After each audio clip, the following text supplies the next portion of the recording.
The aged metal groaned under the weight of doubt, its faded olive paint telling stories that newer machines would never know.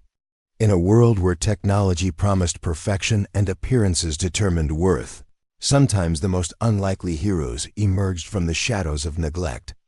This is the story of how a discarded aircraft and a dismissed pilot would prove that experience trumps arrogance, and that when lives hang in the balance, character matters more than chrome. Before we jump back in, tell us where you're tuning in from, and if this story touches you, make sure you're subscribed, because tomorrow, I've saved something extra special for you.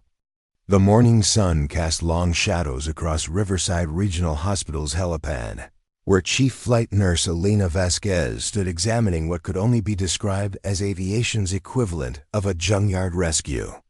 The Bell UH-1 Huey that had been assigned to her looked like it had fought in every conflict since Vietnam and lost each battle gracefully. Its olive drab paint had faded to a sickly green. Patches of primer showed through where hasty repairs had been made, and the whole aircraft seemed to sag slightly, as if tired from decades of service that should have ended long ago. Elena ran, her weathered hands along the fuselage, feeling every rivet, every dent, every scar that marked this machine's long journey through military service to civilian medical transport. Unlike the gleaming new Eurocopter EC145s that dominated the hospital's fleet, this Huey possessed something that couldn't be measured in specifications or admired in showrooms. It had character forged in the crucible of real-world operations where survival mattered more than style. The hospital's Chief of Aviation, Dr. Marcus Sterling, approached with his usual entourage of administrative assistants and newly graduated pilots, their crisp uniforms and confident swagger marking them as the chosen elite of the medical transport division. Sterling himself was a man who measured worth in quarterly reports and efficiency metrics, someone who had climbed the corporate ladder of hospital administration by understanding politics better than people and statistics better than souls. Vasquez, Sterling called out, his voice carrying the particular tone reserved for conversations he considered beneath his time but necessary for appearances. "I see you've met your new assignment." Elena straightened, her 5'4" frame carrying the dignity of someone who had earned respect through competence rather than demanding it through position.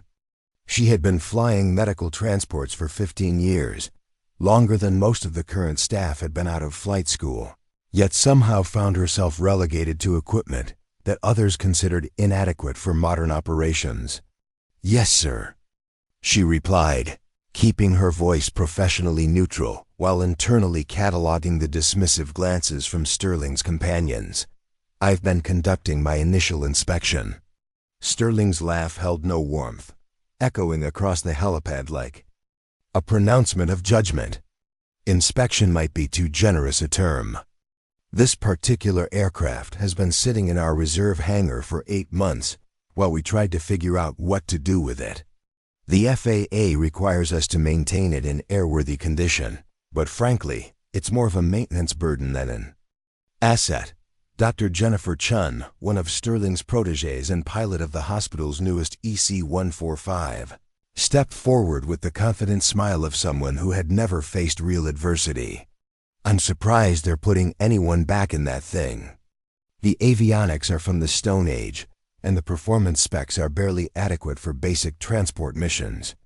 Not to mention the noise level," added Captain Ryan Walsh, another of Sterling's favored pilots who flew the hospital's pride and joy. "A state-of-the-art Augusta Westland, a W139. That old turbine sounds like a freight train compared to our modern power plants. Hardly the image we want to project for premium medical services." Elena absorbed their comments without visible reaction, though internally she noted the casual dismissal of an aircraft that had probably saved more lives than all their modern machines combined. She had learned long ago that defending herself against such attitudes was less effective than simply demonstrating competence when it mattered most. "The aircraft has been fully inspected and certified," she said calmly. All systems are operational within normal parameters. Sterling waved his hand dismissively, as if swatting away an irritating insect. Yes, well, operational and optimal are two different things entirely. Dr. Chun and Captain Walsh here pilot aircraft that represent the cutting edge of medical transport technology. Advanced glass cockpits, state-of-the-art navigation systems, noise reduction technology that provides a smoother ride for critical patients. He gestured toward the gleaming machines parked in the premium spots of the helipad, their spotless exteriors reflecting the morning sunlight like jewelry in a display case. Those aircraft project the image of excellence that our patients and their families expect from a premier medical facility. They inspire confidence through their very appearance. While this, he continued, turning back toward Elena's assigned Huey, projects something rather different altogether. Dr. Chun stepped closer to examine the older aircraft, her expression mixing curiosity with barely concealed disdain. I notice it doesn't even have GPS navigation. How do you plan to conduct precision approaches to remote landing zones without modern positioning systems? Elena's response came with the quiet confidence of someone who had navigated by more than electronic displays for most of her career. Dead reckoning, pilotage, and radio navigation. The same methods that got aircraft to their destinations for decades before GPS existed. That sounds rather primitive, Walsh interjected, his tone suggesting that primitive was synonymous with dangerous. Modern medical transport requires precision timing and exact positioning. We can't afford to rely on outdated methods when lives are at stake. Sterling nodded approvingly at his subordinate's observation. Exactly the kind of thinking that distinguishes our primary flight crews from support operations. Preparing and narrating this story took us a lot of time, so if you are enjoying it, subscribe to our channel. It means a lot to us. Now back to the story. The designation stung because it was clearly intended to. Elena had been reclassified from primary to support status when Sterling had taken over the aviation department 18 months earlier, ostensibly due to budget constraints that required consolidating operations around fewer, more efficient aircraft. In reality, she suspected it had more to do with Sterling's preference for pilots, who shared his enthusiasm for technology over experience and his comfort with staff, who wouldn't question his decisions based on inconvenient expertise. Sir, Elena said carefully, I should point out that this aircraft has several advantages that might not be immediately apparent. The turbine engine is remarkably reliable and maintains power output even at high altitude and temperature conditions that can challenge more complex power plants. The simple mechanical controls provide direct feedback and remain functional even if electrical systems fail. Sterling's expression shifted to the particular brand of impatience reserved for subordinates who failed to recognize when a conversation had ended. Vasquez, I appreciate your attachment to vintage equipment, but we operate in a modern healthcare environment where efficiency and image matter as much as basic functionality. Our patients deserve the best available technology, not nostalgic reminders of how things used to be done. Dr. Chun stepped forward, her voice carrying the authority of someone who had never been contradicted in professional settings. Elena, I hope you understand that your assignment to this aircraft isn't necessarily permanent. As budget allows and our fleet modernizes further, there may be opportunities to transition to more contemporary equipment. The statement was clearly meant as encouragement, but Elena heard the underlying message. Prove yourself worthy of better equipment by accepting your current diminished status without complaint. She had heard similar messages throughout her career, particularly after her husband Miguel had been killed in a helicopter crash 5 years earlier while flying search and rescue missions for the Coast Guard. Since then, she had thrown herself into her work with an intensity that some colleagues found admirable and others found slightly unsettling. I understand completely, Elena replied, though her understanding encompassed far more than Dr. Chin likely intended. I'm grateful for the opportunity to continue serving the medical transport mission in whatever capacity is most useful."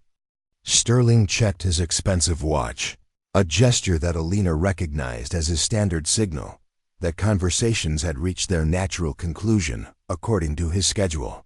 "Excellent. I'm sure you'll find ways to make the best of the situation.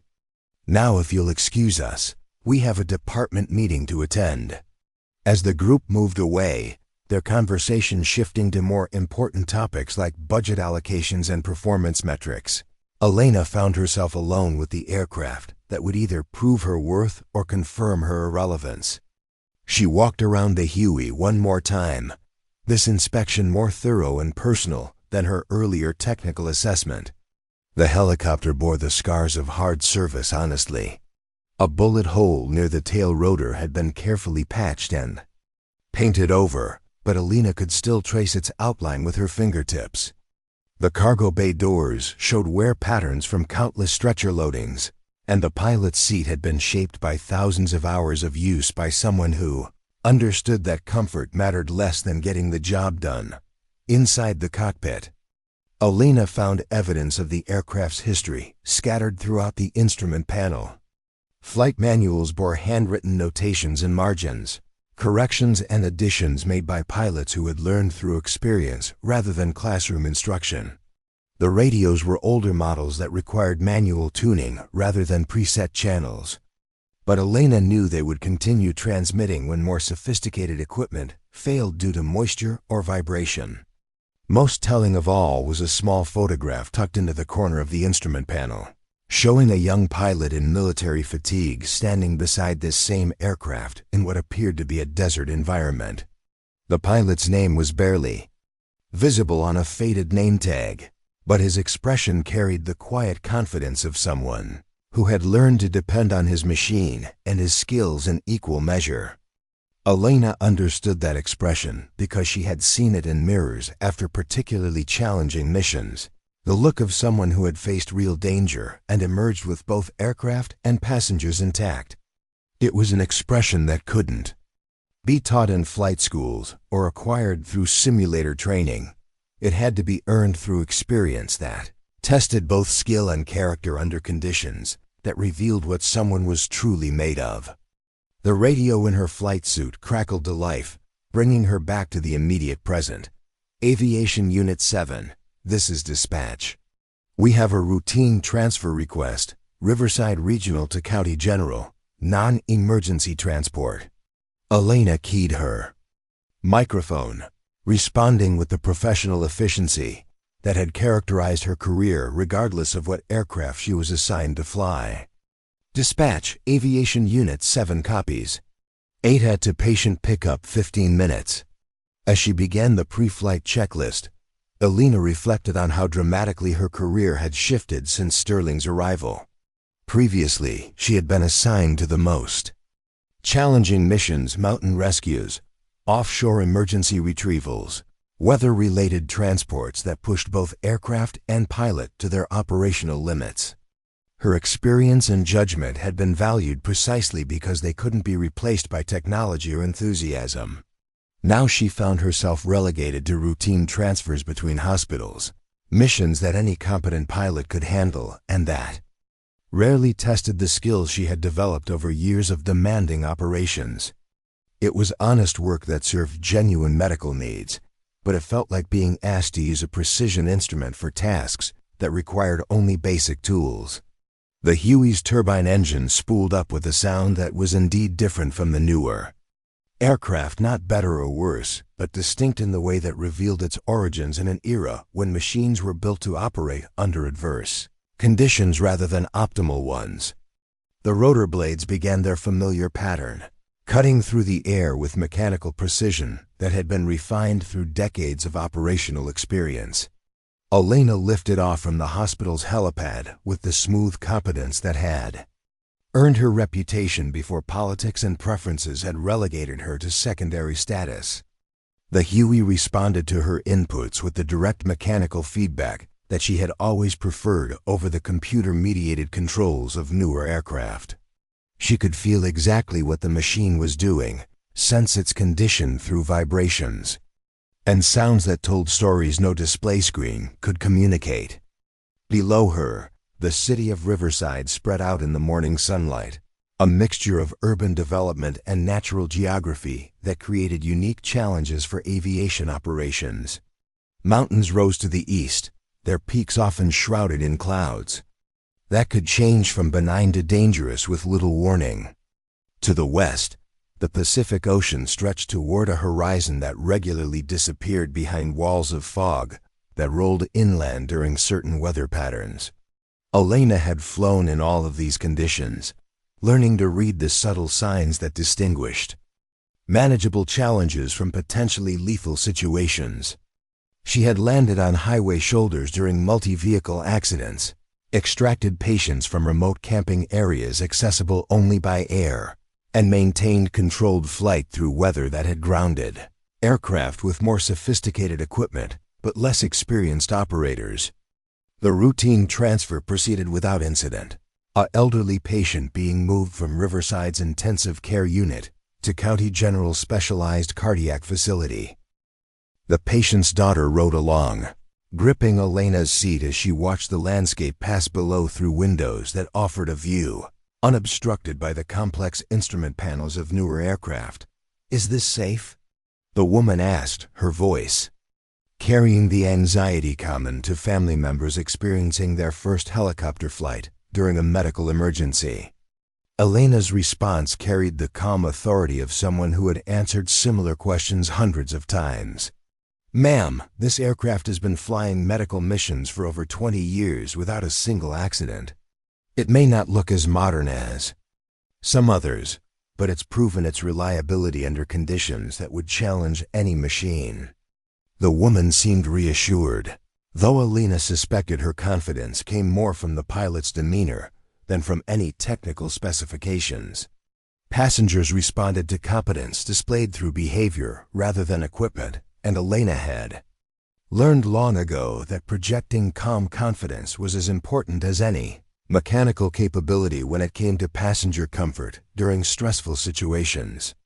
The landing at County General went smoothly, the Huey settling onto the designated helipad with the gentle precision that marked experienced piloting. As the medical team transferred the patient to a waiting gurney, Elena completed her post-flight checks and prepared for the return journey to Riverside Regional. It was during this routine flight back to base that the radio call came that would change everything. Elena was monitoring the emergency frequency as a matter of standard practice when she heard the transmission that would test every assumption about capability and worth that had been made about her and her aircraft. "Mayday, mayday, mayday. This is Coastal Airlines Flight 847. We have experienced catastrophic engine failure and are attempting emergency landing at Riverside Regional Airport. We have 23 souls on board and are requesting immediate emergency response." Elena felt her pulse quicken as she absorbed the implications of the transmission. Coastal Airlines operated small commuter aircraft that connected regional airports to major hubs, typically carrying business travelers and tourists between destinations that larger airlines didn't serve economically. An aircraft with 23 people facing catastrophic engine failure would need every available resource that emergency responders could provide. She switched to the airport's emergency frequency and heard the controlled chaos that accompanied major aviation emergencies. Air traffic control was coordinating with fire and rescue services. Ambulances were being dispatched, and the airport was implementing emergency procedures that would clear runways and prepare for the worst-case scenario. All available medical transport aircraft, this is Riverside Emergency Operations. We are implementing mass casualty protocols. All aviation units report to emergency staging area immediately. Elena keyed her microphone without hesitation. Emergency Operations. Aviation Unit 7 is airborne and available for immediate tasking. The response came back with the professional efficiency that characterized emergency communications, but Elena detected an undertone that suggested her offer was being noted rather than eagerly accepted. Aviation Unit 7, report to staging area for assignment. Primary medical transport will be handled by Units 3 and 5. Units 3 and 5 were Dr. Chun's EC145 and Captain Walsh's W139, the premium aircraft that Sterling preferred for high-visibility operations. Elena understood the logic. These aircraft could carry more patients per trip and projected the professional image that hospital administrators wanted associated with emergency response capabilities. But as she flew toward the staging area, Elena's experienced eye was already reading weather signs that the pilots of the newer aircraft might not recognize as significant. Clouds were building to the west with unusual speed, their edges showing the sharp definition that indicated rapid vertical development. The wind patterns visible in smoke from industrial facilities showed rotation that suggested changing conditions, and the horizon was beginning to show the hazy quality that preceded fog formation.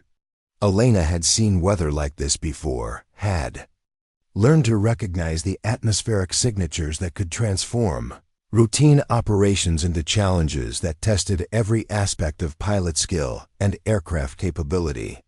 What appeared to be manageable conditions could deteriorate rapidly into situations that demanded experience over technology and reliability over sophistication. As she approached the staging area near Riverside Regional Airport, Elena could see the emergency response taking shape below.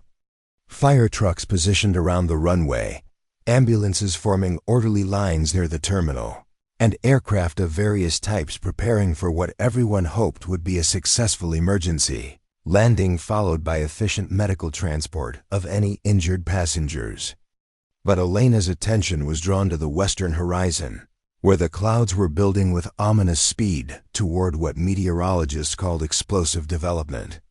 The conditions were perfect for the formation of the kind of weather system that could reduce visibility to near zero in a matter of minutes, turning routine emergency response into something far more challenging.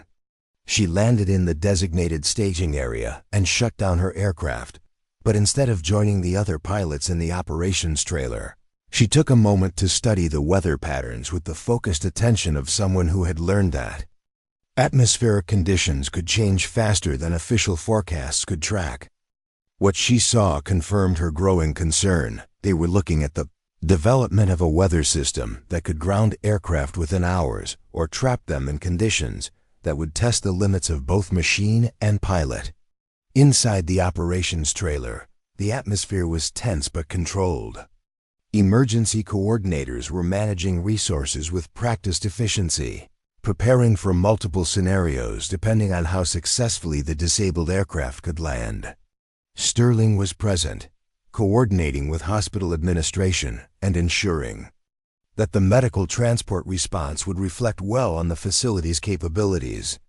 Vasquez, Sterling acknowledged as she entered, his tone suggesting mild surprise that she had responded to the emergency call.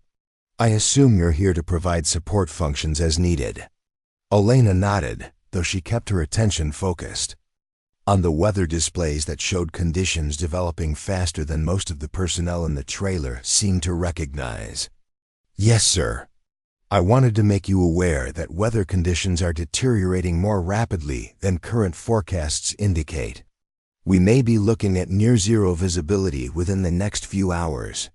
Dr. Chun looked up from the tactical display she had been studying, her expression mixing professional interest with subtle condescension. "Elena, we have access to the same meteorological data you do. Current conditions are marginal but acceptable for emergency operations. The official data hasn't caught up with what's actually happening," Elena replied, maintaining her professional tone despite the dismissive response. "The cloud development pattern suggests rapid fog formation that could occur much faster than forecast models predict." Captain Walsh joined the conversation, his voice carrying the confidence of someone who had never faced conditions that challenged his training or equipment. "Even if visibility does decrease, our aircraft have the instrumentation to handle low visibility operations. That's one of the advantages of modern avionics systems. Elena wanted to point out that instrument capability was meaningless if landing zones were socked in beyond the limits of any guidance system, but she recognized the futility of arguing with people who confused technological capability with operational reality. Instead, she simply nodded and moved to a position where she could monitor both the emergency response and the weather development without further challenging assumptions that were about to be tested by reality. The disabled aircraft appeared on approach radar 40 minutes later, its pilot demonstrating the kind of skill that separated competent aviators from merely trained ones. Despite flying on a single engine with limited maneuverability, he managed a controlled approach that brought 23 people safely to the ground with only minor injuries that could be treated at local medical facilities. The emergency response swung into action with practiced efficiency. Dr. Chun and Captain Walsh prepared their aircraft for immediate transport of the most seriously injured passengers, while ground crews coordinated with medical personnel to triage patients according to the severity of their conditions. But as the first aircraft prepared for takeoff, Elena watched the western horizon with growing concern. The clouds were no longer building gradually. They were racing inland with the speed that characterized the most dangerous weather phenomena. Visibility was dropping faster than anyone except Elena seemed to notice, and she realized they had perhaps 30 minutes before conditions would ground any aircraft that couldn't operate in near-zero visibility. "Sir," she said to Sterling, who was coordinating with hospital administration via radio, "we need to expedite transport operations immediately. Weather conditions are about to become prohibitive for normal flight operations." Sterling glanced at the current weather readings on his display and frowned. "Vasquez, visibility is still adequate for operations. We don't need to rush and create unnecessary risk." But even as he spoke, the first wisps of fog began drifting across the airport perimeter, and Elena knew they were looking at the leading edge of a weather system that would soon make this conversation academic. She had seen fog formation like this before, had learned to recognize when atmospheric conditions were about to shift from manageable to impossible. Dr. Chun's EC145 lifted off with the first group of patients, its sophisticated navigation systems functioning perfectly in conditions that remained within normal operational parameters. Captain Walsh followed minutes later with additional passengers, his W-139's advanced instrumentation providing precise positioning and navigation capability that represented the pinnacle of medical transport technology. Elena watched both aircraft disappear into the distance, their modern systems more than adequate for the conditions they were facing. But she also watched the fog bank advancing from the west with the speed that meteorologists called advection fog formation, where warm air moving over cooler surfaces created visibility conditions that could drop from clear to zero in minutes, rather than hours. Her radio crackled with a transmission from Dr. Chun reporting successful delivery of patients to County General and requesting clearance for return to pick up additional passengers. But Elena noticed that her voice carried a slight tension that suggested conditions were changing faster than anticipated. "Weather is getting interesting out here," Chun's voice reported. "Visibility is dropping more rapidly than forecast. Requesting priority clearance for immediate return." Sterling keyed his microphone with the confidence of someone who hadn't spent decades learning to read atmospheric conditions through subtle changes in visibility and wind patterns. "Unit 3, you are cleared for immediate return. Weather conditions remain within acceptable limits for operation." But Elena was watching the fog bank engulf the hospital's helipad less than 10 miles away, and she knew that Dr. Chun was about to face conditions that would challenge even the most advanced navigation systems. Fog didn't respect technological sophistication. It simply reduced visibility to levels that made visual flight impossible and instrument flight extremely challenging, especially when landing zones were completely obscured. The radio transmission that came next confirmed Elena's fears. Base, this is Unit 3. I'm encountering zero visibility conditions. Unable to locate the hospital helipad. Requesting guidance. Sterling's response reflected the confidence of someone who believed technology could solve any problem that physics presented. Unit 3. Utilize your GPS navigation to proceed directly to designated coordinates. Ground personnel will activate emergency lighting. But Elena knew that GPS could provide position information. It couldn't penetrate fog to reveal obstacles, terrain features, or safe landing zones. Dr. Chun was about to learn the difference between knowing where you were and being able to see where you were going, a distinction that had humbled pilots since the earliest days of aviation. Base, I have position information but zero visual reference. Unable to safely approach landing zone. Requesting alternate instructions. The conversation continued for several more minutes, with Sterling attempting to guide Dr. Chun through an approach using instruments alone while she struggled with conditions that exceeded her training and experience. Elena listened with growing concern, knowing that the situation was deteriorating toward a point where good equipment operated by competent pilots might not be sufficient to ensure safe operations. Finally, Dr. Chun made the decision that safety-conscious pilots had to make when conditions exceeded their capabilities. Base, I'm declaring minimum fuel and diverting to alternate airfield with better visibility. Unable to complete return mission. Captain Walsh's situation was similar, but more dramatic. His W-139 had been farther out when the fog bank arrived, and his return to the staging area put him in the position of flying instruments through conditions that challenged even his advanced navigation systems. Base, Unit 5 is experiencing complete visibility loss. GPS shows position over airport, but unable to establish visual contact with runway or staging area.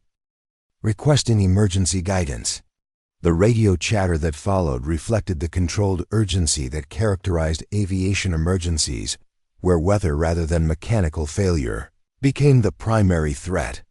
Air traffic control was attempting to guide Walsh to a safe landing using radar vectors, but fog created challenges that radar couldn't solve. It could show aircraft position, but couldn't reveal whether the ground below was suitable for landing or filled with obstacles that would destroy any aircraft that attempted to touch down. Elena listened to the developing situation with the growing realization that modern technology was proving inadequate for conditions that demanded experience and aircraft capability rather than sophistication.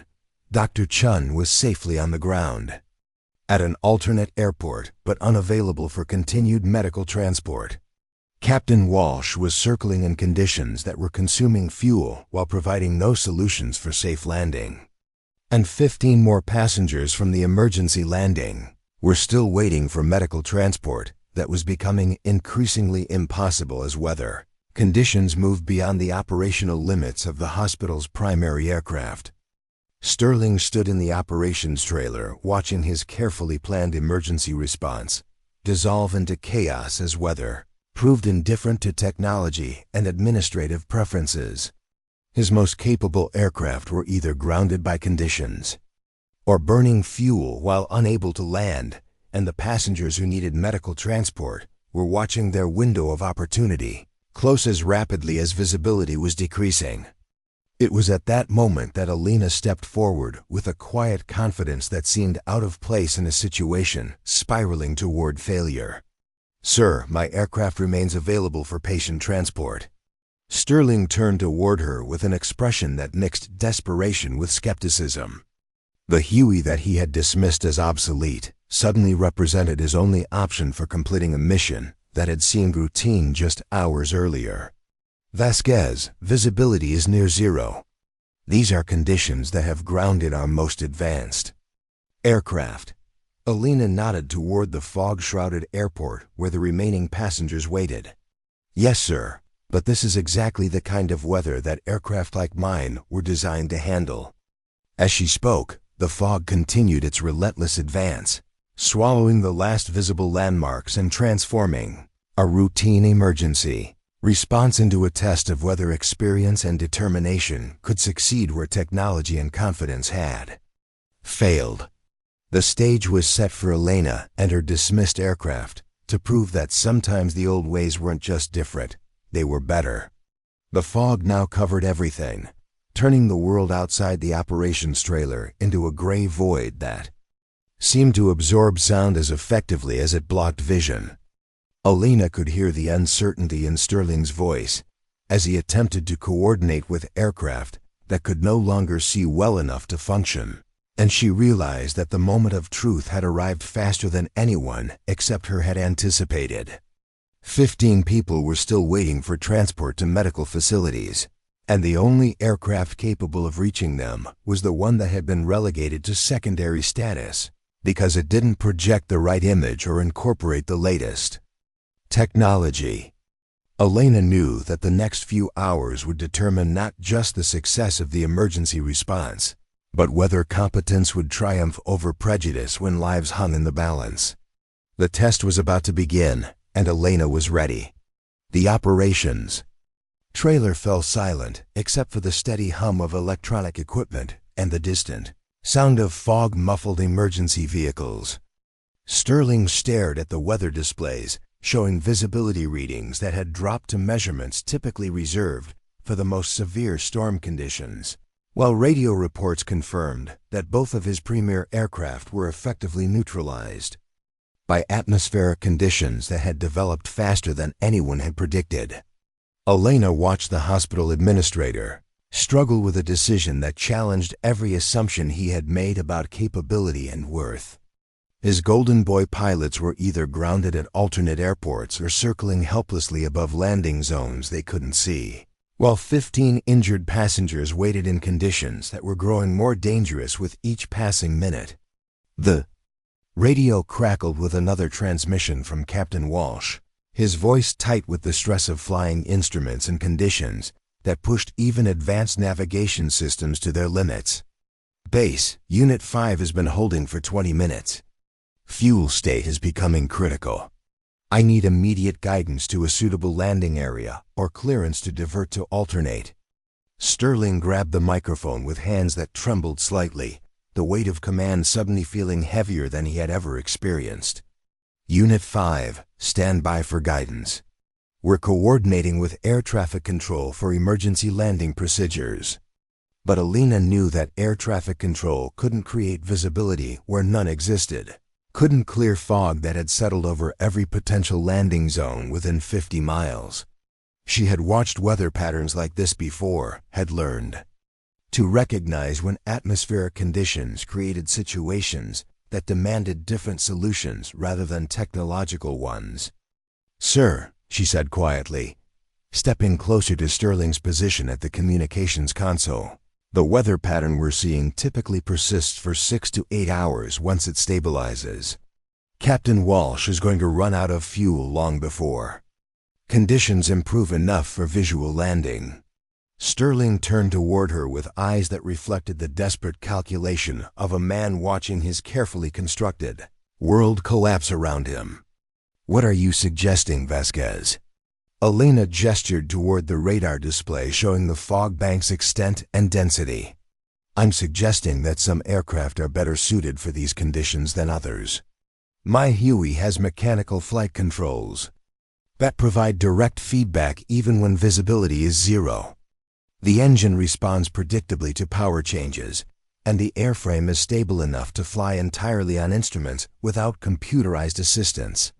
Dr. Chun's voice joined the radio chatter, reporting from her emergency landing at the alternate airport 30 miles away. "Base, conditions here are rapidly deteriorating as well. The fog bank is expanding faster than forecast models predicted. I'm effectively grounded until visibility improves." The implications were becoming clear to everyone in the operations trailer. Sterling's primary aircraft were either consuming fuel they couldn't afford to burn or sitting uselessly on distant runways, while patients who needed immediate medical attention remained stranded in conditions that were worsening rather than improving. Emergency Coordinator Sarah Mitchell, a veteran paramedic who had seen every type of crisis the region could produce, stepped forward with the blunt assessment that characterized her approach to emergency management. "Dr. Sterling, we need to face reality here. We have 15 people who need medical transport, and we're looking at weather conditions that could persist well into tomorrow morning. Every minute we delay increases the risk to patients who are stable now but could deteriorate without proper hospital care." Sterling stared at the tactical display showing patient locations and transport requirements, his administrative mind calculating probabilities and consequences while his professional pride fought against accepting help from equipment and personnel he had systematically devalued. The mathematics of the situation were becoming undeniable, but admitting that required acknowledging failures of judgment that extended far beyond weather forecasting. Elena understood the internal struggle playing out across Sterling's face because she had watched similar battles between ego and responsibility throughout her career. She had seen commanders choose pride over pragmatism, watch decisions made based on appearance rather than capability, and witness the consequences when reality refused to conform to administrative preferences. "Sir," she said, her voice carrying the calm authority of someone who had faced genuinely dangerous situations and emerged with lessons learned rather than excuses prepared. "I've flown in conditions like this before. Zero visibility approaches require different techniques than normal operations, but they're not impossible if you have the right equipment and experience." Captain Walsh's increasingly urgent radio calls provided a soundtrack of growing desperation as fuel consumption forced decisions that couldn't be delayed indefinitely. "Base, I need immediate clearance to land somewhere. Fuel state is approaching emergency levels." Sterling closed his eyes for a moment, and when he opened them, Elena saw the moment when administrative considerations gave way to operational necessity. His voice, when he spoke, carried the weight of someone making decisions that would define his leadership and possibly determine whether people lived or died. "Vasquez, what exactly are you proposing?" Elena moved to the tactical display, pointing to locations where patients remained grouped according to injury severity and transport priority. "I can reach the airport using terrain-following techniques that don't require visual reference to landmarks. The Huey's mechanical controls and analog instruments provide the kind of direct feedback that works even when electronic systems are compromised by atmospheric interference." She traced potential routes on the map, showing approaches that utilized geographic features rather than technological guidance. These flight paths follow natural terrain features that create consistent wind patterns. Even in zero visibility, the aircraft's response to air currents provides information about position relative to geographic landmarks. Emergency medical technician Robert Santos, who had been monitoring patient conditions via radio communication with ground teams, joined the conversation with urgent medical reality. "Dr. Sterling, we have 3 patients showing signs of deterioration that require immediate advanced care. 1 potential cardiac event, 1 possible internal bleeding, and 1 head injury that's showing concerning neurological changes." The medical information added urgency that transcended administrative considerations or technological preferences. Elena watched Sterling process the reality that people's lives now depended on decisions he had to make based on capabilities rather than comfort zones. "Even if you can reach the airport safely," Sterling said, his voice reflecting the struggle between hope and skepticism, "how do you plan to land in zero visibility conditions? Our ground control radar can provide position information, but it can't show you obstacles or terrain features." Elena's response came with the confidence of someone who had learned to operate beyond the limits of technological assistance. "I'll use the same techniques military pilots develop for landing in combat zones without external guidance. Controlled descent following radio altimeter readings, combined with power management that allows precise control of descent rate regardless of visual reference. She paused, letting Sterling absorb the technical aspects before addressing the larger question that she knew was really troubling him.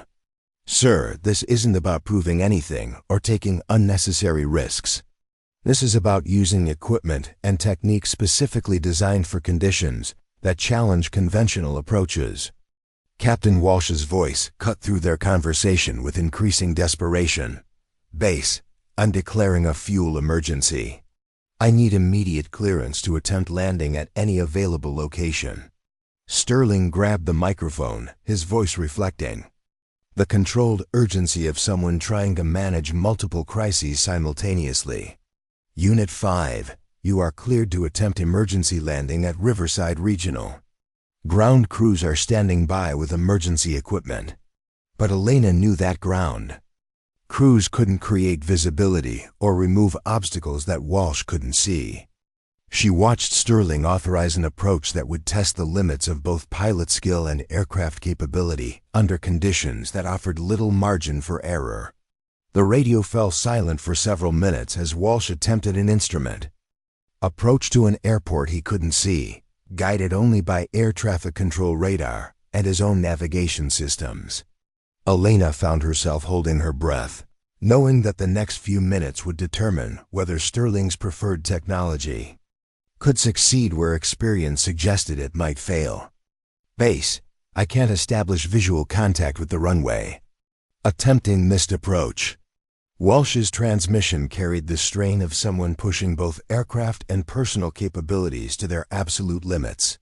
Sterling's face reflected the crushing weight of watching his carefully planned emergency response fail despite the presence of sophisticated equipment and highly trained personnel. His voice, when he responded, carried the exhaustion of someone learning that management principles had limitations that reality refused to acknowledge. "Unit 5, Roger, missed approach. Proceed to alternate airport for emergency landing." The transmission marked the effective end of Sterling's primary response capability. His most advanced aircraft were either grounded by conditions or forced to divert to locations that removed them from the immediate emergency. The patients who needed transport remained stranded, and weather conditions showed no signs of improvement. Elena stepped forward again, her presence offering the only viable option remaining for completing the mission that had seemed routine just hours earlier. "Sir, my offer stands. I can reach those patients and transport them to medical facilities." Sterling turned toward her with an expression that mixed desperation with residual skepticism.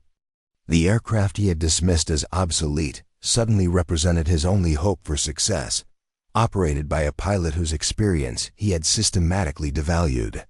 "The conditions that grounded our most advanced aircraft haven't changed," he said.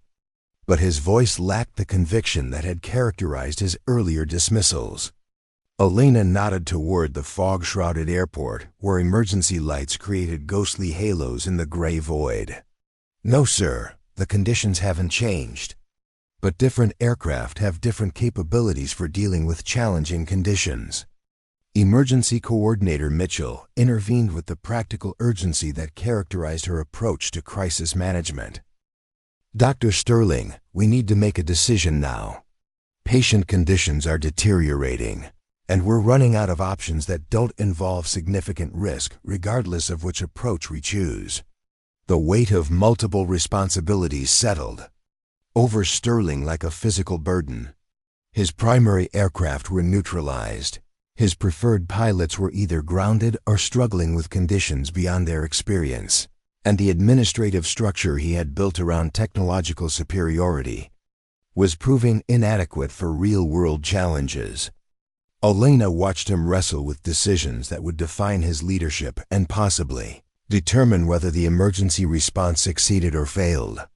She understood that asking for her help required admitting errors of judgment that extended far beyond weather forecasting, but she also knew that pride was a luxury that emergency situations rarely accommodated. "What do you need from us?"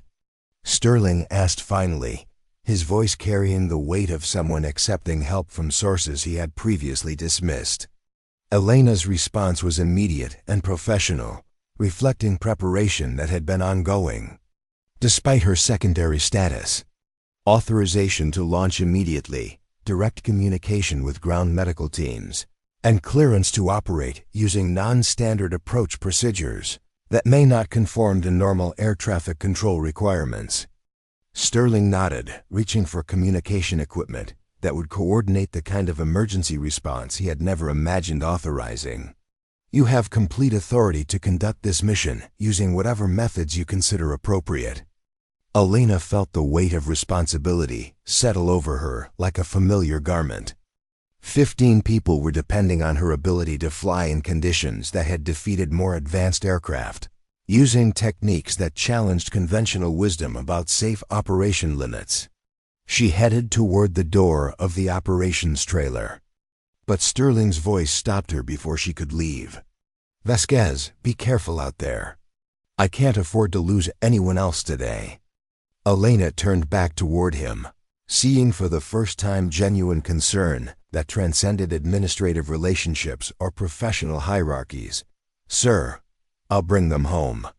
Outside the trailer, the fog had transformed the familiar airport environment into an alien landscape where familiar landmarks disappeared into gray void just feet from where she stood.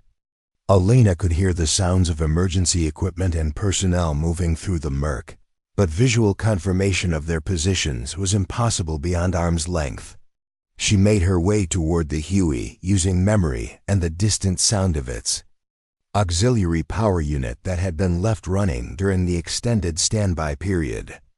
The aircraft materialized from the fog like a ghost ship emerging from supernatural mists, its scarred fuselage somehow reassuring in conditions that rendered sleek modern machines helpless.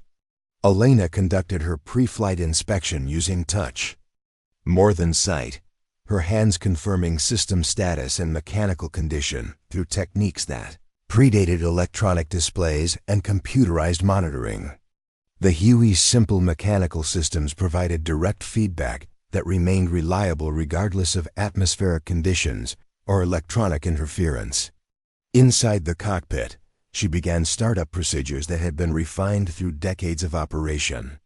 In challenging conditions, the turbine engine responded with the predictable power delivery that characterized older power plants designed for reliability rather than efficiency. Control surfaces moved with mechanical precision that provided exact response to pilot inputs without computer interpretation or electronic assistance. Elena keyed her radio, establishing communication with ground medical teams who had been standing by during the extended delay caused by weather conditions. "Medical teams, this is Aviation Unit 7. I'm preparing for immediate departure to patient pickup locations. Please confirm patient status and transportation priorities." The response came from MT Santos, whose voice carried relief that transportation was finally becoming available. "Unit 7, we have 15 patients with varying injury severity. 3 priority cases requiring immediate transport. 12 additional patients with injuries requiring hospital evaluation, but not immediately life-threatening." Elena absorbed the medical information while completing final system checks that would ensure aircraft reliability during extended operations in challenging conditions. "Copy patient status.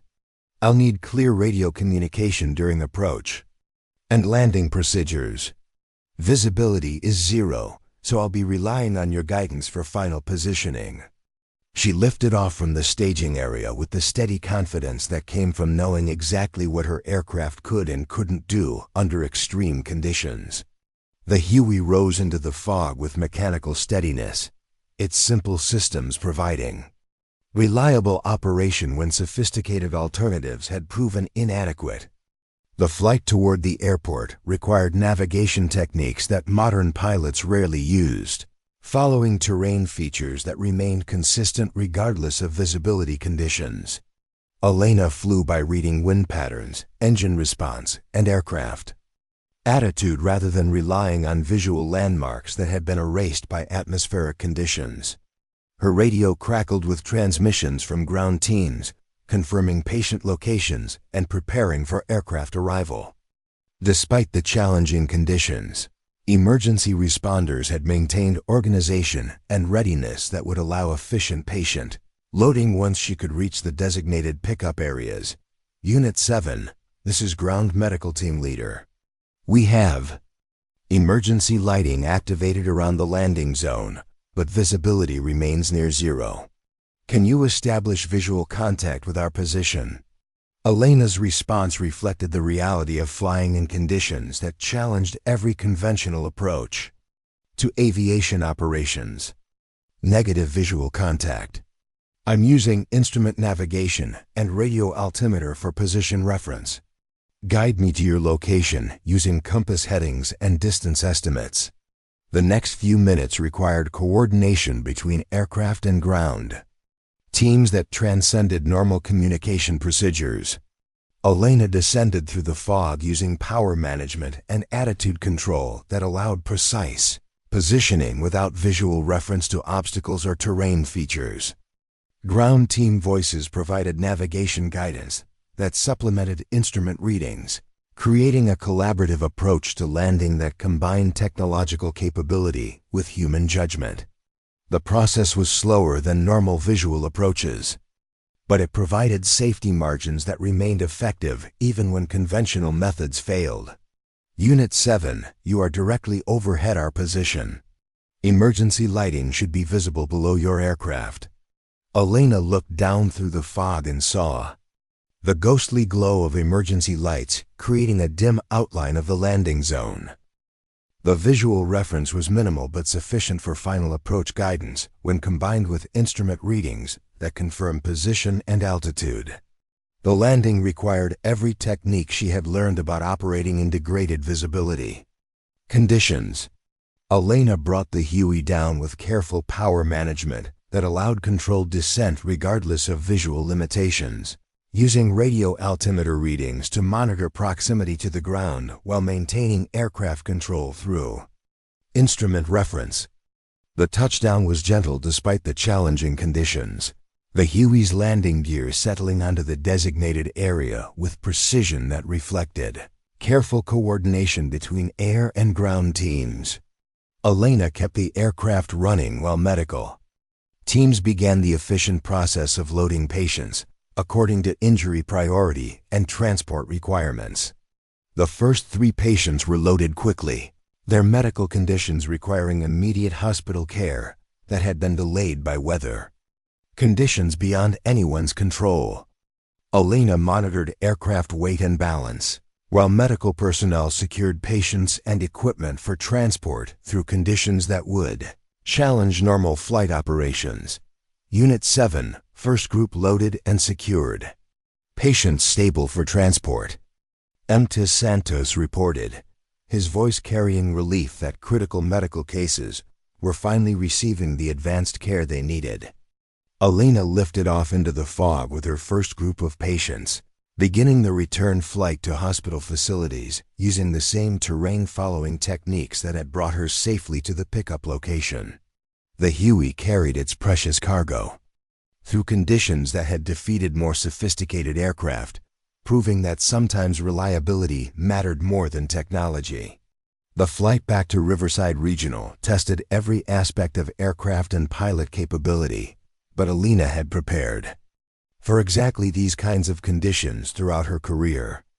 She flew with the confidence that came from understanding both aircraft limitations and personal capabilities, maintaining safe operation even when visibility remained near zero.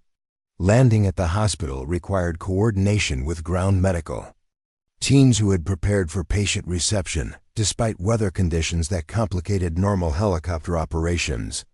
Elena brought the Huey down to the designated landing area using the same careful techniques that had ensured safe operation. Throughout the mission, medical teams moved with practiced efficiency to transfer patients from aircraft to hospital facilities, their coordination reflecting preparation and training that remained effective regardless of atmospheric conditions. Elena watched the first group of patients disappear into the hospital, knowing that they were receiving care that had been made possible by flying techniques that most modern pilots never learned.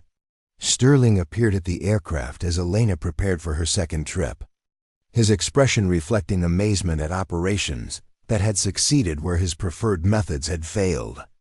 "How many more trips will you need to transport all remaining patients?" Elena calculated passenger capacity and medical requirements while monitoring weather conditions that showed no signs of immediate improvement. 4 more flights should handle all remaining patients, assuming conditions remain stable. Sterling nodded, his voice carrying respect that had been notably absent from their earlier conversations. "Whatever you need for support, you have complete authorization." Elena appreciated the support, but her attention remained focused on weather patterns that could change faster than administrative decisions could accommodate. She had committed to completing a mission that required sustained operations in conditions that left no margin for complacency or mechanical failure. The second flight proceeded with the same careful attention to navigation and safety that had characterized her initial success. Elena transported 3 more patients whose conditions required immediate hospital care, using flying techniques that proved effective when conventional approaches had been neutralized by atmospheric conditions. As she prepared for the third flight, Elena noticed that fog conditions were beginning to show signs of the instability that could either improve or worsen visibility without warning. Weather patterns like this demanded constant attention to changing conditions and readiness to adapt procedures based on real-time atmospheric developments.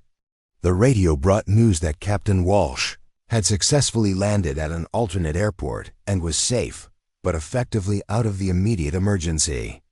Response: Dr. Chun remained grounded by conditions that showed no signs of improvement at her location. Elena's Huey had become the sole means of completing medical transport that patients desperately needed. Sterling's voice came over the radio as she lifted off for her third trip into conditions that continued to challenge every aspect of aircraft operation. Unit 7, you're doing outstanding work out there. How are aircraft systems performing under these extended operations? Elena monitored engine parameters and system status while maintaining the careful navigation required for safe flight in zero visibility conditions. All systems performing normally. Aircraft designed for exactly these kinds of extended operations. In challenging conditions. The third flight transported another group of patients whose injuries required hospital care that had been delayed by weather conditions beyond anyone's ability to predict or control. Elena found herself developing a rhythm for operations that combined instrument flying with ground coordination, creating reliable procedures for missions that challenged conventional approaches. By the time she completed her fourth flight, Elena had transported 12 of the 15 patients to hospital facilities where they could receive appropriate medical care. The remaining 3 patients included the most seriously injured cases whose conditions had been carefully monitored by ground medical teams throughout the extended delay. Sterling met her as she prepared for the final flight, his expression reflecting transformation that went beyond appreciation for successful mission completion. "Vasquez, I owe you more than an apology. I owe you recognition for capabilities that I failed to understand." Elena nodded but kept her attention focused on completing the mission that had tested every aspect of her experience and training. 3 more patients needed transport, and weather conditions remained challenging, despite successful operations that had proven the effectiveness of alternative approaches. "Sir, we can discuss lessons learned after everyone is safely in hospital care. Right now I need to focus on completing the mission." The final flight carried the weight of ultimate success or failure for an emergency response that had challenged every assumption about capability and effectiveness. Elena lifted off into fog that remained as dense as it had been hours earlier, carrying patients whose lives had depended on flying techniques that most modern aviators never encountered. As she flew through Thegri Void toward the hospital, Elena reflected on how dramatically the day had unfolded from routine dismissal to essential operations that proved the value of experience over appearance. The fog began to show signs of change as she approached the final landing, suggesting that conditions might finally be improving after hours of challenge. But regardless of weather changes, Elena knew that she had proven something more important than technological capabilities or administrative preferences. She had demonstrated that competence and determination could succeed where sophistication and confidence had failed, and that sometimes the most valuable assets were those that others had learned to overlook. The mission was almost complete, but its real significance was just beginning to be understood by everyone who had witnessed capabilities that transcended expectations and challenged assumptions about worth and effectiveness in emergency operations. The fog had begun to shift, creating pockets of slightly improved visibility that tantalized with the possibility of easier operations while still maintaining the dense gray wall that had challenged every conventional approach to emergency aviation. Elena approached the final pickup location with the methodical precision that had characterized her previous flights, but she could sense something different in the atmospheric conditions that demanded even greater attention to detail. Ground. Medical Team Leader Patricia Williams crackled over the radio with information that added complexity to what should have been the mission's completion. Unit 7, we have a situation developing with our final 3 patients. The head injury case is showing signs of increased intracranial pressure. We need immediate transport, but we also have a complication.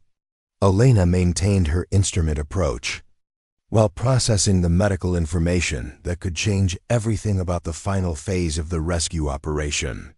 Copy medical update. What's the nature of the complication? Williams' voice carried the controlled urgency that experienced medical professionals used when dealing with situations that required immediate action combined with careful planning. The patient is a 10-year-old child whose parents were also injured in the aircraft emergency. The parents are stable but refusing to be separated from their child. We're looking at transporting a family unit rather than individual patients. The information required Elena to recalculate weight and balance considerations while simultaneously managing an approach through conditions that left no margin for error.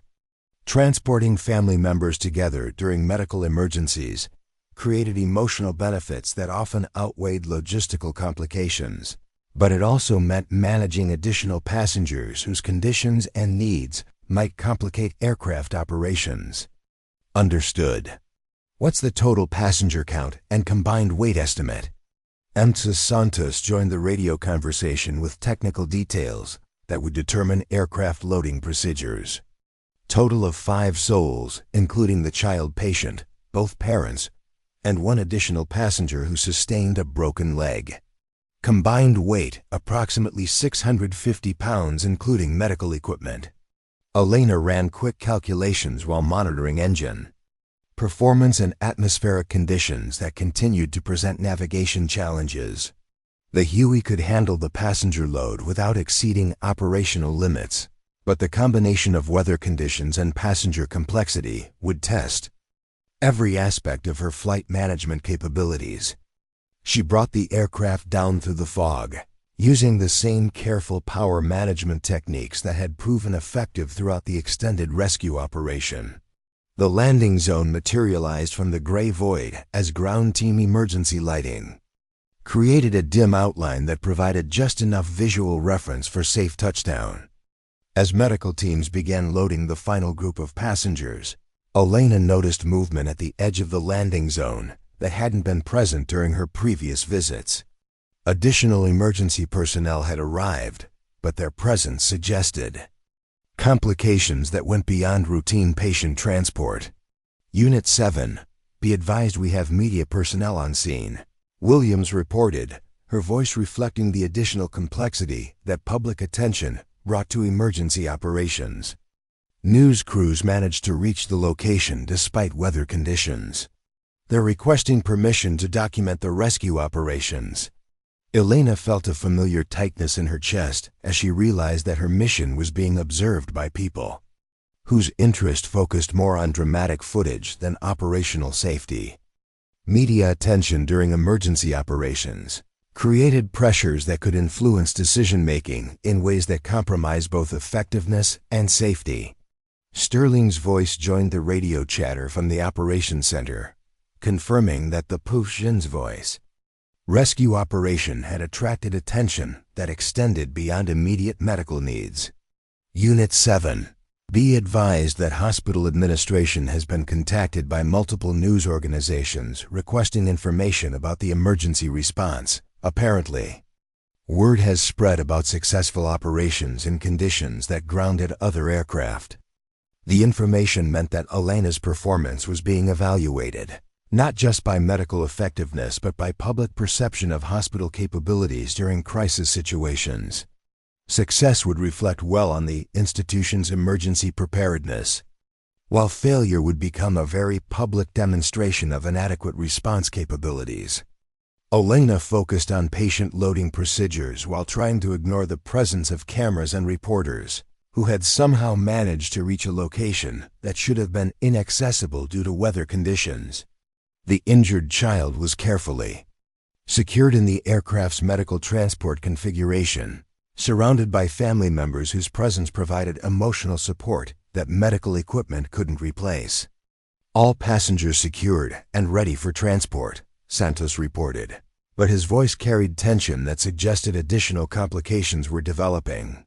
Unit 7.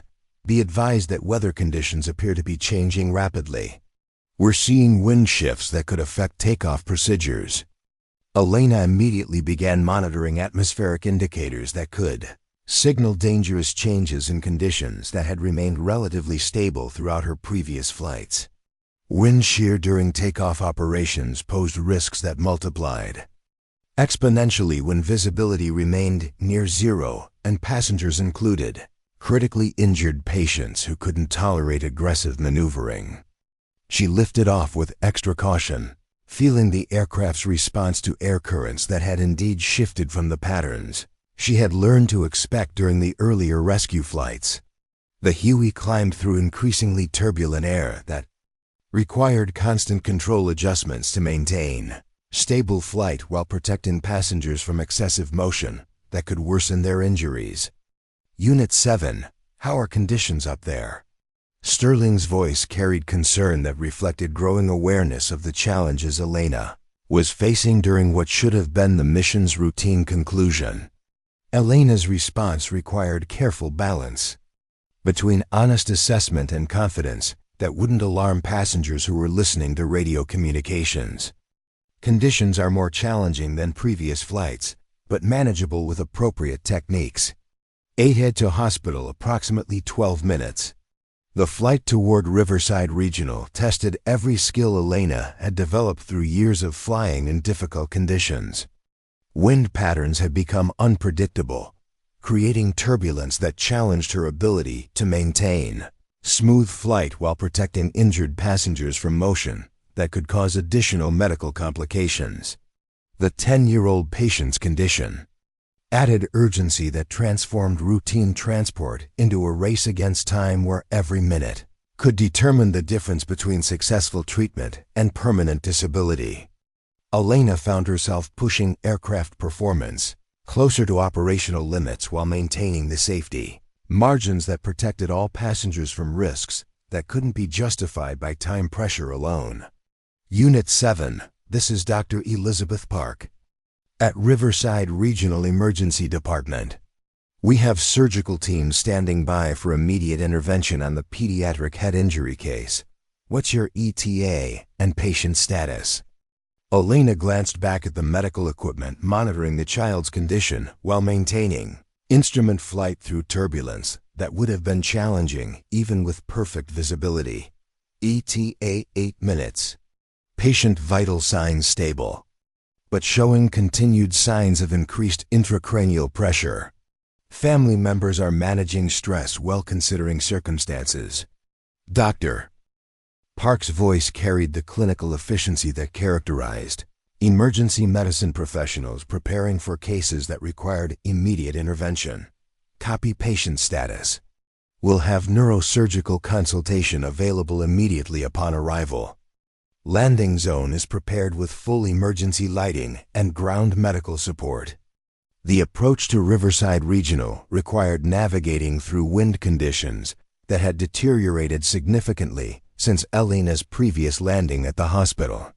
She found herself compensating for gusts and wind shear that tested the limits of aircraft controllability while maintaining the gentle flight characteristics that protected her injured passengers. Ground control provided navigation assistance that helped Elena locate the hospital helipad through fog that had thickened rather than improved despite the wind changes. The combination of reduced visibility and increased turbulence created the most challenging approach conditions she had faced during the entire rescue operation. Unit 7, you are cleared for immediate landing. Emergency medical teams are standing by, the hospital's aviation coordinator announced, his voice reflecting the coordinated preparation that would ensure rapid patient transfer once Elena could safely deliver her passengers. The landing required every technique Elena had learned about operating in degraded conditions while managing aircraft that responded differently to controls due to the challenging atmospheric environment. She brought the Huey down with careful power management that compensated for wind effects while maintaining precise control over descent rate and aircraft positioning. The touchdown was firmer than her previous landings due to wind conditions that made gentle approaches impossible, but Elena managed to set the aircraft down safely while protecting passengers from impact forces that could worsen their injuries. Ground medical teams moved with practiced efficiency to transfer patients from aircraft to hospital facilities, where advanced care waited. As the injured child was carefully removed from the aircraft and rushed toward the emergency department, Elena felt the satisfaction that came from completing a mission that had tested every aspect of her capabilities while delivering critical medical care to patients who had needed transportation that other aircraft couldn't provide. Sterling appeared at the aircraft as Elena shut down systems and completed post-flight procedures that would ensure the Huey remained ready for additional missions if weather conditions continued to challenge conventional aircraft operations. His expression reflected transformation that went far beyond appreciation for successful mission completion. Vasquez, I need to apologize publicly for errors in judgment that nearly prevented this rescue operation from succeeding, he said, his voice carrying the weight of someone acknowledging mistakes that could have had tragic consequences. Elena appreciated the sentiment, but her attention remained focused on aircraft systems and weather conditions that would determine readiness for future operations. Sir, the important thing is that all patients receive the medical care they needed. That's what emergency response is supposed to accomplish. Sterling nodded, but his expression indicated that he understood the broader implications of what had transpired during the extended rescue operation. The media attention means that your performance today is going to receive significant public recognition. Hospital administration wants to schedule press conferences and recognition ceremonies. The mention of media attention made Elena uncomfortable in ways that had nothing to do with flying through challenging weather conditions. She had always preferred to let her work speak for itself rather than seeking publicity or recognition. That often distorted the realities of emergency operations. Sir, I'd prefer to focus on operational readiness rather than public relations. Weather conditions could change again, and we need to be prepared for additional emergency responses. But even as Elena spoke, she could see news crews setting up equipment near the hospital's administrative building, their presence indicating that the story of successful rescue operations in impossible conditions had attracted attention that extended beyond local medical facilities. Emergency Coordinator Mitchell approached with updates that confirmed Elena's concerns about continued operational demands. We're receiving reports of additional weather-related emergencies in the region. Apparently the same fog bank that created problems here has caused multiple vehicle accidents and stranded hikers in remote areas. The information meant that Elena's successful completion of the medical transport mission might represent only the beginning of extended operations that would test both aircraft and pilot capabilities over sustained periods. Weather emergencies often created cascading effects that multiplied demands on emergency response resources. Elena examined weather reports that showed the fog bank expanding rather than dissipating, with conditions remaining challenging throughout the region for an indefinite period. Her aircraft represented one of the few aviation resources capable of operating effectively in atmospheric conditions that had neutralized most CONVENTIONAL emergency response capabilities. Ma'am, Sergeant Maria Santos approached with technical updates that would determine readiness for potential additional missions. I've completed post-flight inspection of your aircraft. All systems are functioning normally, but I recommend checking hydraulic fluid levels and inspecting rotor components for signs of fatigue after extended operations in turbulent conditions. Elena nodded, appreciating the professional attention to aircraft maintenance that would ensure continued reliability during challenging operations. The Huey had performed flawlessly throughout the rescue mission, but extended flight in difficult conditions required careful monitoring of all systems to prevent mechanical problems that could compromise future operations. As maintenance crews began routine inspections that would verify aircraft readiness, Elena found herself surrounded by hospital personnel, emergency coordinators, and media representatives who wanted to discuss the successful rescue operation that had challenged conventional wisdom about aircraft capabilities and pilot qualifications. Deseo Archon appeared among the gathering crowd, having finally returned to Riverside Regional after being grounded at the alternate airport for several hours. Her expression mixed professional respect with genuine amazement at operations that had succeeded where her advanced aircraft had proven inadequate. Elena, I owe you an apology for comments I made about your aircraft and capabilities, she said, her voice carrying humility that had been notably absent from their earlier interactions. What you accomplished today was extraordinary, flying under conditions that I couldn't handle with much more sophisticated equipment. Elena appreciated the acknowledgement, but she also understood that successful emergency operations resulted from preparation and experience rather than individual heroics or superior abilities. Dr. Chun, different aircraft have different capabilities for specific conditions. The important thing is matching equipment and techniques to operational requirements. Captain Walsh joined the conversation, having finally arrived after his own challenging experience with weather conditions that had tested his skills and equipment beyond normal operational limits.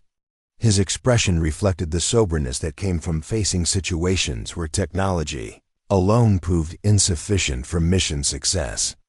Elena, I have to ask how you manage navigation and landing approaches in zero visibility conditions, he said, his voice carrying genuine professional curiosity, rather than the dismissive skepticism that had characterized his earlier attitudes. My instruments provided position information, but I couldn't establish visual reference for safe landing. Elena's response reflected teaching moments that occurred when experienced professionals encountered techniques outside their normal training. Zero visibility approaches require combining multiple information sources rather than relying on single systems. Aircraft response to control inputs provides information about atmospheric conditions, while radio altimeter readings confirm terrain proximity. She gestured toward the Huey, which was receiving careful attention from maintenance crews who understood the value of aircraft that performed reliably under challenging conditions. Mechanical flight controls provide direct feedback about aircraft condition and atmospheric effects. You can feel wind patterns and air density changes through control response that computerized systems filter out. Walsh nodded thoughtfully, his expression indicating genuine interest in learning techniques that had proven more effective than his advanced training had prepared him to expect. That sounds like flying skills that aren't taught in modern flight schools. Elena smiled, recognizing the hunger for practical knowledge. that often developed when pilots encountered situations that challenged theoretical training. Different flying techniques developed for different operational requirements. Military aviation, especially combat operations, required capabilities that civilian training programs don't typically emphasize. The conversation attracted additional pilots and emergency personnel who were interested in understanding methods that had proven effective when conventional approaches failed. Elena found herself providing impromptu instruction about techniques that represented accumulated wisdom from decades of operations in challenging conditions. Sterling observed the gathering with expressions that mixed administrative satisfaction with genuine recognition of capabilities he had systematically undervalued. The successful rescue operation had demonstrated competencies that challenged his assumptions about equipment effectiveness and personnel qualifications. Hospital Administrator Dr. Robert Patterson arrived with a delegation that included senior medical staff and public relations personnel who were coordinating responses to media attention that continued to grow as word spread about successful emergency operations in impossible conditions. Chief Vasquez, Patterson said, using Elena's formal title for the first time in memory. The hospital board wants to express formal recognition for exceptional performance during today's emergency response. Your actions saved lives and demonstrated capabilities that reflect extremely well on our medical transport program. Elena appreciated the recognition, but she remained focused on practical considerations that would determine readiness for future emergency operations. Sir, I'd like to request authorization for additional training programs that would expand our operational capabilities for challenging weather conditions. Patterson nodded enthusiastically, his expression indicating that budget considerations had become secondary to operational effectiveness. Whatever resources you need for training and equipment modifications, you have complete administrative support. The offer represented vindication that went beyond personal recognition to encompass systemic changes in how the hospital approached emergency preparedness and resource allocation. Elena realized that her successful performance had created opportunities to improve capabilities that would benefit future emergency responses. As the day progressed and weather conditions gradually began to improve, Elena found herself at the center of attention that focused on lessons learned rather than individual heroics. Her successful completion of an impossible mission had demonstrated the value of experience, preparation, and equipment reliability over technological sophistication and administrative preferences. The fog began to lift as evening approached, revealing landscape that had been hidden for hours behind gray walls that had challenged every conventional approach to emergency aviation. Elena watched visibility slowly improve while reflecting on how dramatically the day had unfolded from routine dismissal to essential operations that proved the value of overlooked capabilities. Sterling approached as Elena prepared to secure her aircraft for the night, his expression carrying weight that went beyond administrative relationships or professional hierarchies. Vasquez, I need to ask for your recommendations about restructuring our emergency response capabilities based on what we learned today. Elena considered the question while monitoring weather conditions that were finally returning to normal operational parameters. Sir, I think the most important lesson is that different situations require different capabilities. Having diverse equipment and training options provides flexibility that standardized approaches can't match. She gestured toward the hospital, complex where lights were beginning to penetrate the thinning fog. Emergency medicine requires readiness for situations that challenge normal procedures. Aircraft capabilities and pilot training should reflect that reality rather than assuming that one approach fits all conditions. Sterling nodded, his expression indicating genuine commitment to implementing changes that would improve emergency preparedness. I want you to develop training programs and equipment recommendations that will ensure we're ready for future challenges like today's weather conditions. The request represented transformation that extended far beyond aircraft. assignments or pilot qualifications to encompass fundamental changes in how the hospital approached emergency operations.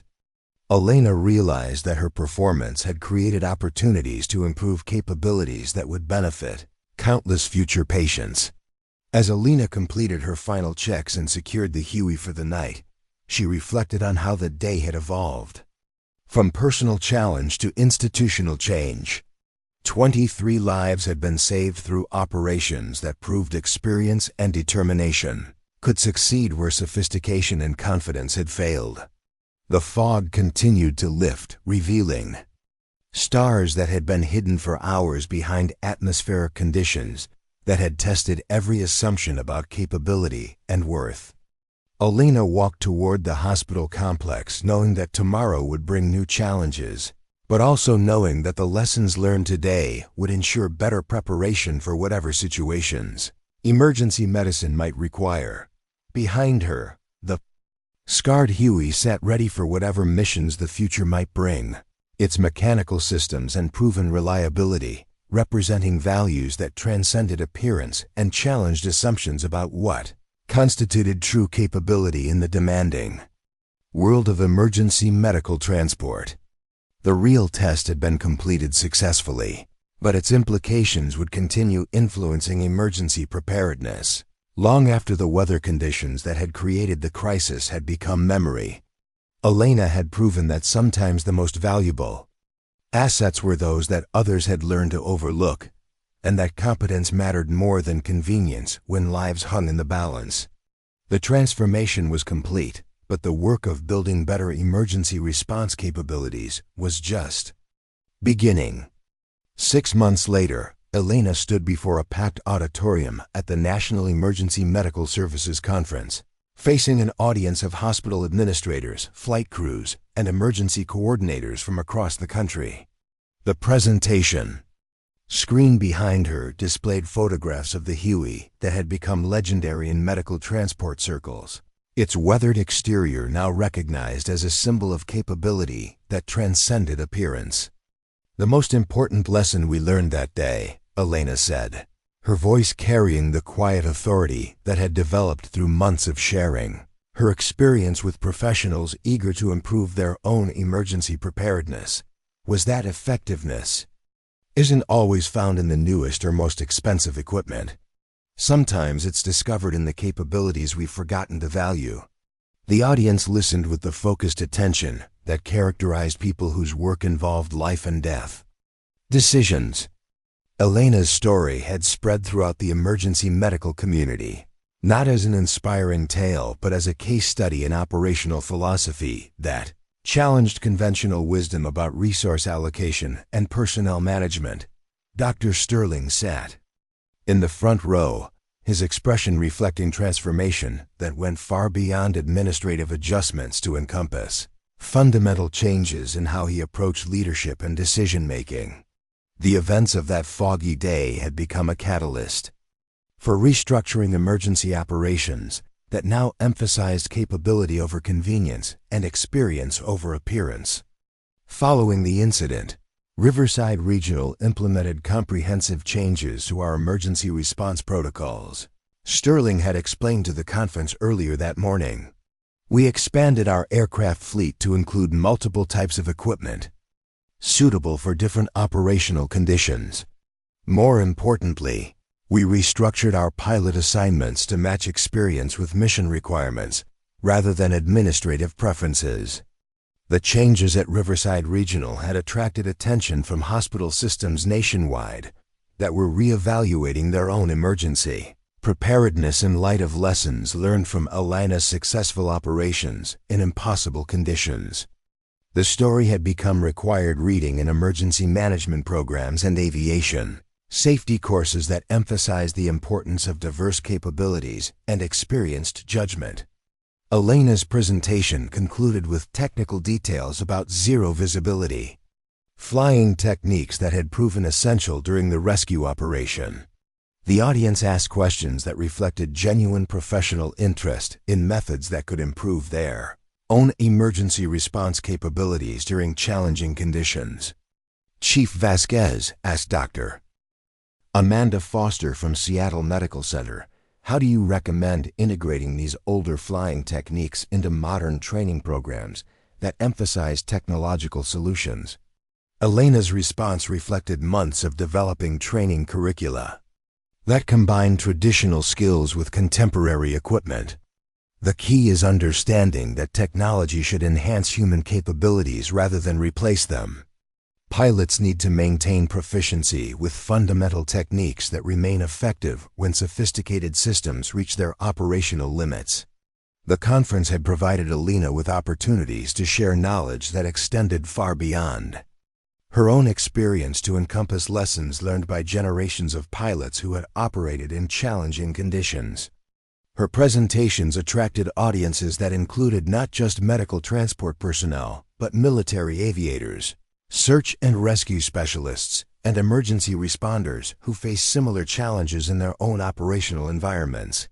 Following the conference, Elena returned to Riverside Regional to find an institution that bore little resemblance to the one she had known before the fog-shrouded rescue operation.